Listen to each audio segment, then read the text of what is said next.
Hi అండి. అందరికీ నమస్కారం. Welcome to my channel. ఈ వీడియోలో ఉద్యోగుల సమస్యల పరిష్కారానికి సిద్ధమండి. 51% ఫిట్‌మెంటు, 4 డీఏలను ఇవ్వడానికి ప్రభుత్వం అయితే సిద్ధం. మరి పూర్తి వివరాలేంటో ఈ వీడియోలో తెలుసుకుందాము. వీడియోని ఎక్కడే గాని స్కిప్ చేయకుండా ఎండ్ వరకు చూడండి. అప్పుడు ఇన్ఫర్మేషన్ పూర్తిగా అర్థమవుతుంది. వీడియో చూస్తున్న ప్రతి ఒక్కరు వీడియోకి ఒక లైక్ చేయండి. అలాగే వీడియోని తోటి ఉద్యోగ మిత్రులతో అయితే షేర్ చేయండి. కొత్తగా మన ఛానల్ చూస్తున్న వారు ఇంకా సబ్స్క్రైబ్ చేసుకున్నట్లయితే దయచేసి మన ఛానల్‌ని సబ్స్క్రైబ్ చేసుకోండి. దీని ద్వారా నేను చేసే లేటెస్ట్ వీడియోస్ అన్నీ మీ వరకు రీచ్ అవుతాయి. ఇక ఆలస్యం చేయకుండా వీడియోలోకైతే వెళ్ళిపోదాము. డిప్యూటీ సీఎం అండి భరోసా. ఉద్యోగుల సమస్యలపై డిప్యూటీ సీఎం భరోసా. కాంగ్రెస్ నేతృత్వంలో ఏర్పడిన ప్రభుత్వం ప్రజాప్రభుత్వం మాత్రమే కాదని ఎంప్లాయీస్ ఫ్రెండ్లీ ప్రభుత్వం అని కూడా డిప్యూటీ సీఎం బట్టి విక్రమార్క నొక్కి చెప్పారు.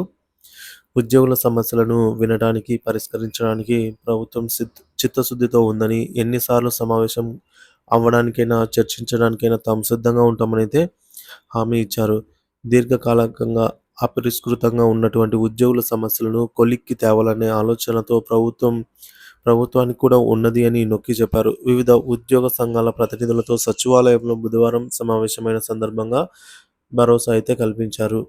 ఉద్యోగులు కూడా ప్రజల్లో భాగమేనని, ప్రజల సమస్యలను పరిష్కరించడానికి ప్రాధాన్యత ఇస్తున్న ప్రభుత్వం ఎంప్లాయీస్ విషయంలోనూ అదే వైఖరితో ఉంటుందని అయితే స్పష్టతనిచ్చారు.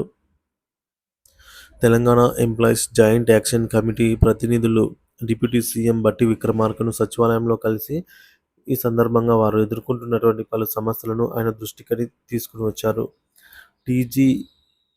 టీజీఈజేఏసీ chairman Maram Jagadishwar, secretary Eluri Srinivasarao, Telangana JAC steering committee member Devarakonda Saidulu, ఇతర ముఖ్య నాయకులు 39 డిమాండ్లను ఆయన ముందు ఉంచారు. గత ప్రభుత్వం నుంచి పెండింగ్లో ఉన్నటువంటి 4 డీఏలను వెంటనే మంజూరు చేయాలనైతే కోరారు.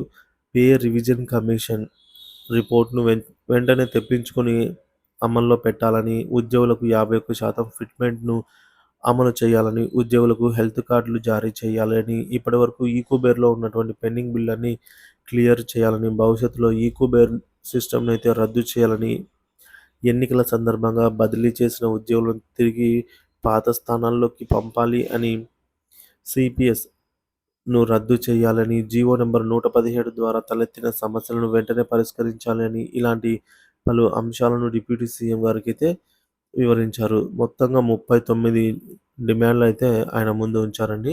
సో దీనికి ఆయన స్పందిస్తూ ఉద్యోగులు కూడా ప్రజల్లో భాగమేనని, ప్రజల సమస్యలను పరిష్కరించడానికి ఎంత ప్రాధాన్యత ఇస్తున్నామో ఎంప్లాయీస్ విషయంలోనూ అదే వైఖరితో ఉంటుంది కాంగ్రెస్ ప్రభుత్వం అయితే ఆయన స్పష్టం చేశారు.